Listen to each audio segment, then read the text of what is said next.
ہیں کہ او آئی سی کا اجلاس کیسے منعقد ہوتا ہے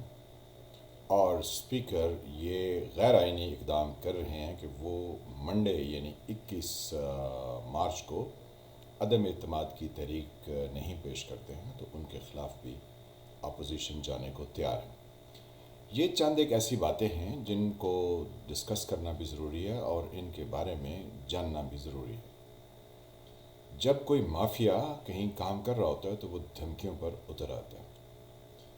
تو دھمکی پہلے کس نے دی اور بعد میں کس نے دی یہ کبھی فیصلہ نہیں ہوتا، بلکہ یہ ہوتا ہے کہ دھمکیوں سے نتائج برے نکلتے ہیں۔ عمران خان کا 2018 میں آنا کچھ صرف 2018 کا ہی معاملہ نہیں، بلکہ اس کی جب آپ کھوج لگائیں تو آپ 80s میں پہنچ جاتے ہیں۔ عمران خان کو لانے کا مقصد صرف ایک ہی ہے کہ پاکستان کے نظام کو تہ و بالا کیا جائے، اور یہ تہ و بالا کیا ہے کہ پارلیمانی نظام کو ختم کر کے صدارتی نظام کی راہ ہموار کی جائے، لوگوں کو اس حد تک بدظن کیا جائے کہ وہ کہیں کہ اس نظام کو ختم کر دیا جائے، تو بزور بازو اس نظام کو ختم کر کے صدارتی نظام لایا جائے جس میں صدر منتخب ہو جائے اور پھر مواخذے کی تحریک جو ہے اس کا آنا ہی پاسبل نہ رہے، اور نہ ہوگا بانس نہ بجے کی بانسری، نہ 2.5 من تیل ہوگا اور نہ ہی رادھا ناچے گی۔ یہ ہے آئیڈیا اس کے پیچھے۔ اس کے خالق میں پہلے بھی کئی دفعہ کہہ چکا ہوں کہ حمید گل صاحب ہیں، جنہوں نے عمران خان کی پرورش میں اور ان کو پروجیکٹ کرنے میں اپنا پلان دیا اور پھر اس پر تالیاں بجائی گئیں۔ اب صورتحال یہ آن پہنچی ہے کہ یہ عمران خان لوگوں سے دست و گریبان ہیں۔ ان کی جتنی بھی غلطیاں ہیں اس کا ذکر ہم پہلے ہی کر چکے ہیں، لیکن اب او آئی سی کے اجلاس سے پہلے قومی اسمبلی میں دھرنا اس بات کا ثبوت ہے کہ جو عمران خان چاہتے ہیں اور جو ان کو لانے والے چاہتے ہیں وہ نیوٹرل ہو کے بھی یہی کچھ کریں گے کہ پاکستان سے پارلیمانی نظام کو لپیٹ دیا جائے اور اس کے بعد عوام سے کہا جائے کہ اگر آپ کو اسلام قبول ہے تو میں آپ کا 5 سال کے لیے صدر ہوں۔ اس کا مطلب یہ ہوگا، کیونکہ خانے میں لکھا ہوگا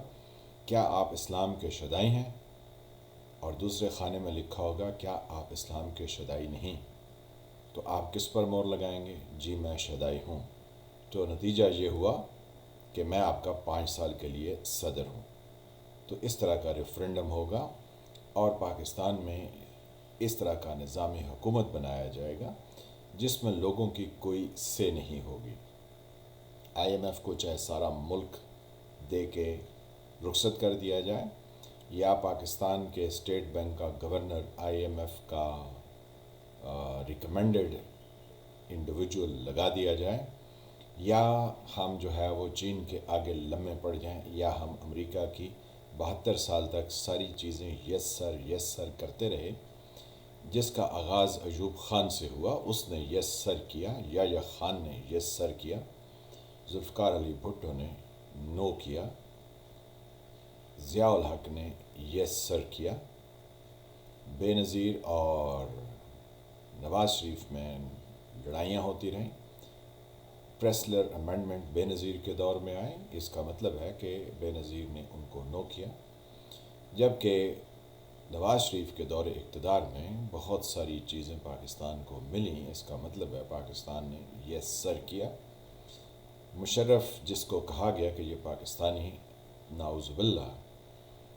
اپنی قریب ترین ہستی کا بھی سودا کر دیں گے اگر ان کو پیسے دیے جائیں، تو مشرف نے وہ سودا اب کیا کہیں، مشرف نے پاکستان کے مفادات کو بیچا اور یس سر کہا۔ اس کے بعد ہمارے پر ڈرون حملے ہوئے، تو جنہوں نے افغانستان کی پالیسی بنائی تھی اور جن کے ذمے ملک کا دفاع تھا، وہ امریکی ایبٹ آباد میں آ کے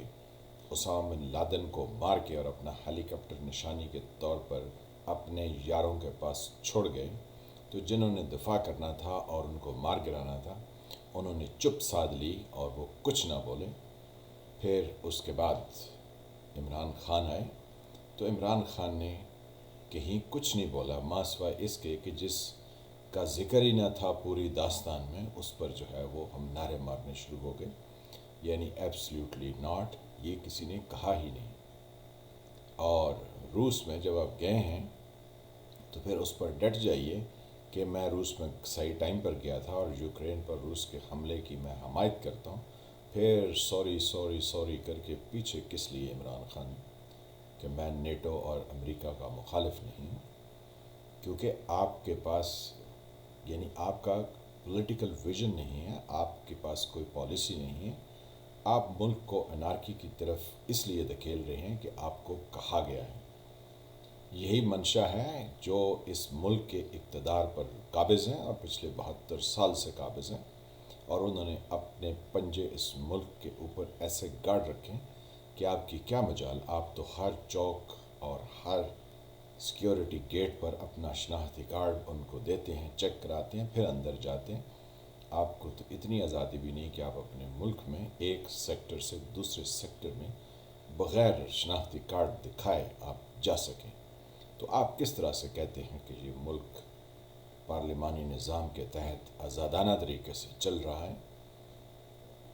عمران خان صاحب نے پہلے ووٹ خریدے اور سنجرانی کو چیئرمین سینٹ منتخب کیا۔ اب جب اس کو پتہ چل گیا کہ اس کے ساتھ نہ تو اس کے اتحادی ہیں نہ اس کے اپنے ایم این اے ہیں، تو اب وہ دھاندلی پر یعنی شور شرابے اور لڑائی جھگڑے پر اتر آئے ہیں۔ تو چاہتے یہی ہیں کہ اس نظام کو لپیٹا جائے، لیکن یاد رکھیے یہ اس ملک کے عوام ہیں جو آپ کو یہ سب کچھ نہیں کرنے دیں گے۔ ملک ایک ایسے دوراہے پر کھڑا ہے، یہاں پہ یہ ٹوٹ سکتا ہے لیکن یہ کسی دوسرے نظام کے نیچے نہیں جائے گا۔ آپ اپنی خاطر جمع رکھیے اور یہ سب ہوچے ہتھ کنڈے آزماتے جائیے۔ جب ایسٹ پاکستان کا ذکر تھا تو آپ نے یہ کہا کہ وہاں کچھ نہیں ہوا، ہمارے 40 شیروں نے 540 مارے نے، یعنی ہمارے 40 نے ان کے 540 لوگ مار دیے ہیں۔ تو پھر پتہ چلا کہ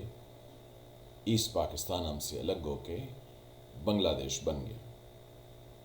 تو پاکستان کو توڑنا ہے تو قومی اسمبلی میں منڈے کو عدم اعتماد یعنی نو کانفیڈنس کی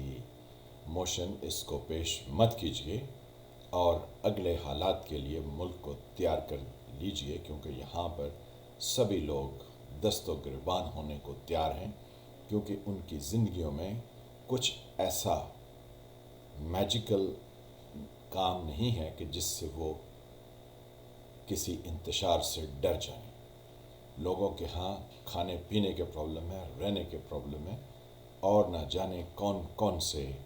اور جو پرابلم نہیں تھے وہ کرونا کی وجہ سے ان کی زندگیوں میں داخل ہو چکے ہیں۔ پاکستان کو صرف ایک چیز بچا سکتی ہے کہ آپ نو کانفیڈنس منڈے کو پیش کر دیں۔ آپ کے لوگ آپ کو ووٹ نہیں دیتے ہیں تو اس کے آگے سر تسلیم خم کیجیے اور آنے والی نئی پولیٹیکل موو میں اپنی بھرپور شرکت کیجیے، اپنے لوگوں کو اور دوسرے لوگوں کو اپنی طرف کھینچیے۔ شاید اس پولیٹیکل لائن پر چل کر اور آئینی لائن پر چل کر ہی آپ پاکستان کو انتشار سے بچا سکتے ہیں، ورنہ یہ انتشار سے بچتا ہوا دکھائی نہیں دیتا ہے۔ گھر کے سربراہ کا کام ہوتا ہے کہ اگر گھر میں افراد آپس میں ایک دوسرے سے لڑ پڑے تو وہ ان کے ساتھ صلح جو اور اچھے طریقے سے کام کرے تاکہ فیملی آپس میں اتحاد سے جڑی رہے۔ لیکن اگر فیملی کے ہیڈ ہی فیملی کو تباہ کرنا شروع کر دیں اور دو چار کو گھونسے دے دیں اور دو چار کو لاتیں مار دیں تو یہ کھوتے کا کام تو کیا جا سکتا ہے، لیکن انسانوں کے کام کرنے کے لیے عقل اور شعور کی ضرورت ہے۔ جب عقل اور شعور کی کمی ہو